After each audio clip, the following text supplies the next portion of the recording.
Hello and welcome back to Kawsar Technologies. This is the continuation of our previous session. In our previous session, we wrote this code to get student record by ID for update action. To understand better, please watch our previous session. In our previous session, we explained this code step by step with clear explanation. And for now, we will write a code to update student record on the database. That is so good. We want to switch to the design mode. Here we have a single button. We want to handle both update action and save action on a single button. For that, here we will define a simple variable, for example flag. And this variable can be used to handle both update action and save action. Here inside that function, we want to change value of this variable, flag equal 1. After that, we will change text of the save button. btn save dot set text, for example, save changes. After that, we will find save button code. To find easy, we want to right click on the button. And here we will write a simple condition. If the flag value is 0, we want to perform save action. Simple. If flag equals 0, and here we will close curly braces, and then we will write the else block. That is absolutely good. In the else block, we will write a code to update record on the database. For that, first we want to copy validation code from here.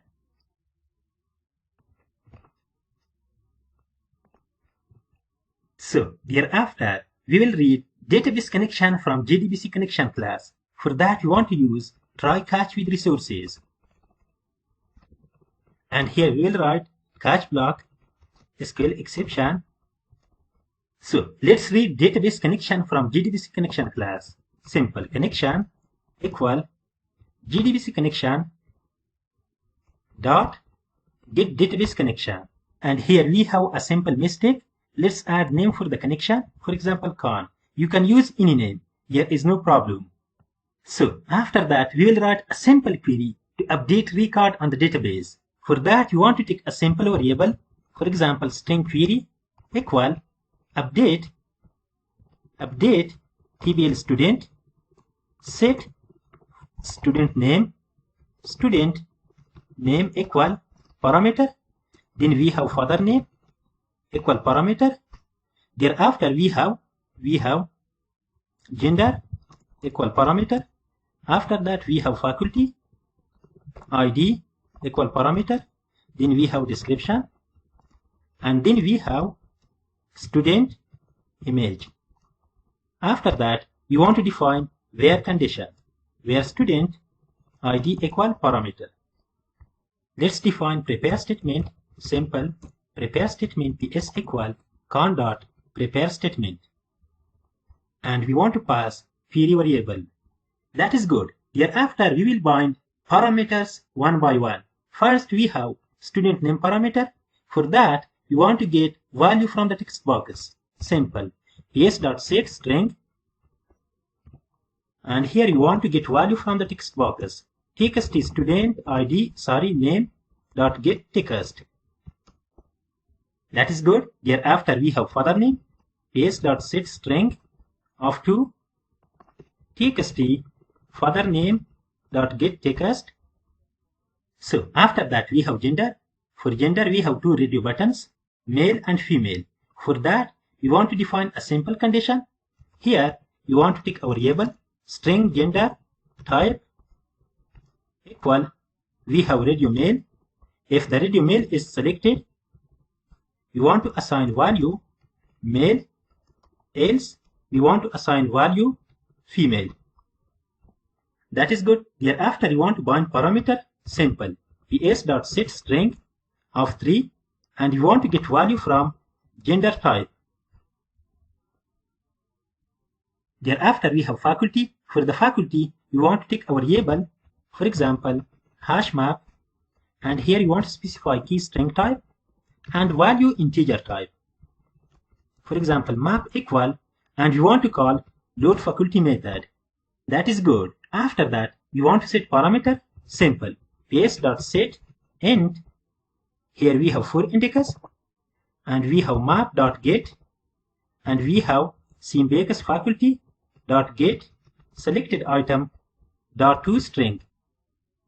That is good. We want to save in the student table faculty ID instead of faculty name, because the faculty ID is a reference in the student table. Faculty and student table link together using the faculty ID.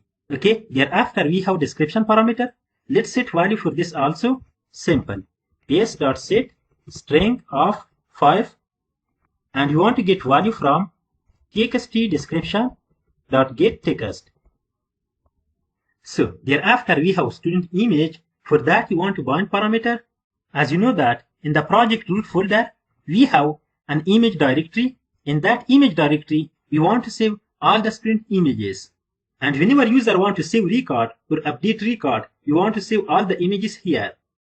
That is good. Let's switch back to NetBeans, and here you want to define a simple variable string, for example, image directory equal student images. Thereafter you want to create object from the file class to represent image directory. Simple. File, for example, temp directory equal new file of image directory. So let's define a simple condition. If the temp directory does not exist, we want to create a new directory. Simple. If not temp directory dot exists, we want to create a new directory. Temp directory dot mk directory. That's absolutely good. After that, you want to define file source and destination. Simple. File, for example, source equal null, and file, for example, destination equal null. Okay, after that, you want to specify name for the image.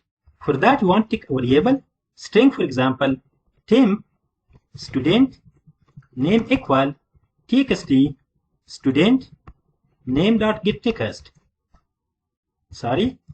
getText. After that, we want to define another variable. For example, string temp id equal txt student id.getText. So after that, we will define another variable to represent image name. Simple. String image name equal temp student name plus temp id. This can represent a unique name for student image, and you can use any name. There is no problem. So after that, we want to define a simple condition based on the check image status variable, because here we have that variable. Here we have check image status variable. Based on that, we will define a simple condition. If the student image is updated, we want to delete the old image. And if the student image does not updated, we will keep the current image. Okay, let's copy that variable. And here we will write a simple condition. If check image status equal true,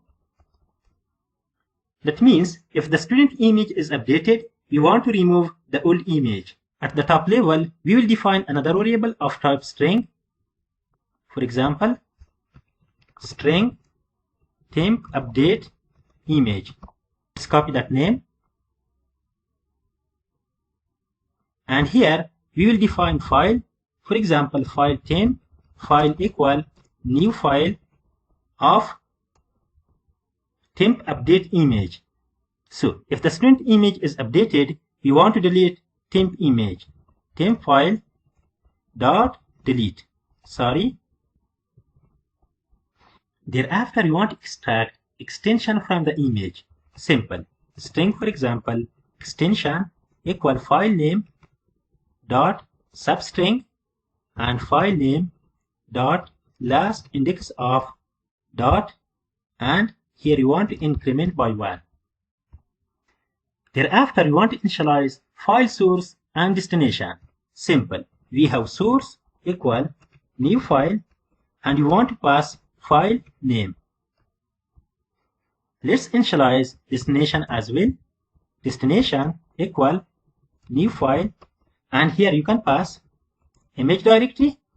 Then you can concatenate slash. After that, you can concatenate image name. We have image name, and after that, you can concatenate dot operator, and then we have extension.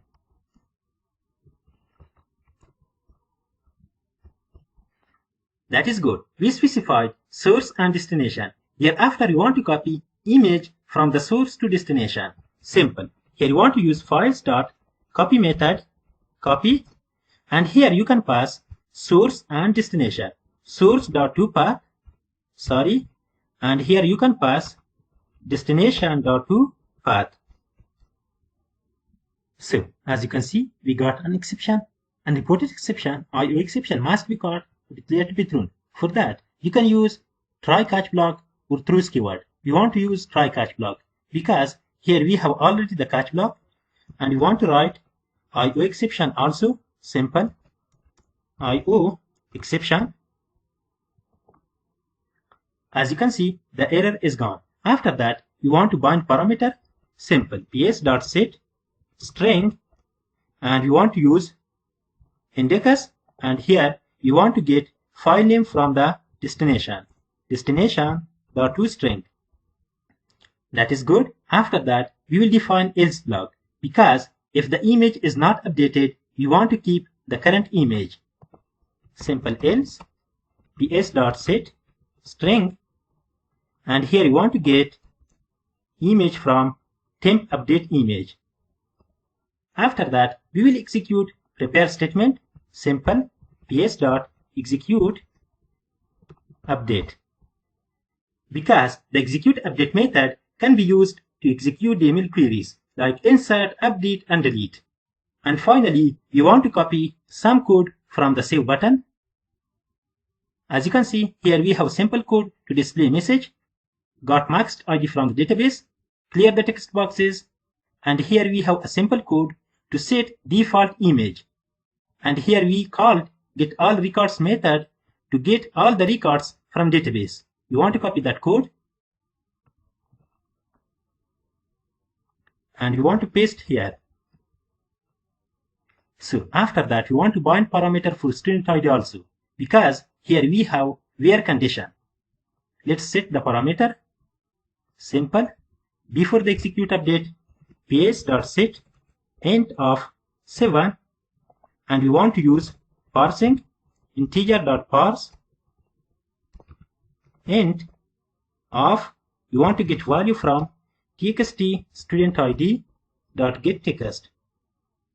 So the code is completed. Thereafter, we want to initialize temp update image variable on the edit button. Here we have edit method.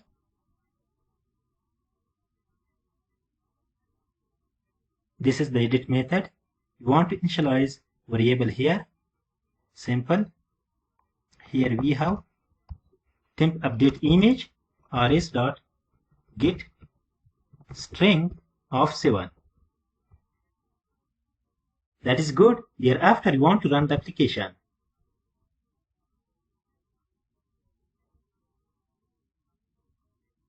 And here you want to update this record. We want to remove that. As you can see, record has been added successfully. There is a small mistake on the message. We want to correct that.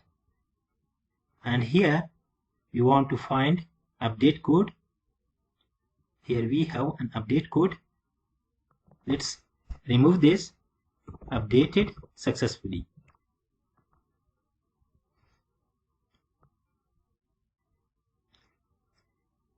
Let's update another record. For example, this one. You want to change the image. Here we have a folder. You want to select that. Let's update that. As you can see, record has been updated successfully. There is a mistake. Why updated? The record is updated, but there is a mistake on the message. We want to correct that. For that, here we write okay. We changed the save code. We want to correct that, and here we will write update message. Sorry, updated. That is good. Let's run that. And let's update this record. And you want to change image also. You want to select this. And here you want to add some text. And we want to add description also. This is updated record. As you can see, record has been updated successfully. That is good. The image is also updated. Okay, after updating the record, we want to change text of this button. Let's close the application. And here we will write button save.set text, for example, save. And we want to update flag variable as well. Flag equal 0. Sorry. Let's save the changes and run the application. Let's update this record. And here you want to write, for example, Khan John and John Muhammad. Record has been updated successfully. That's correct. That is absolutely good. The record is updated as well as text of the button is changed. Okay, if you have any questions, you can write them in the comments. Please like, subscribe, and share my videos. See you in the next one.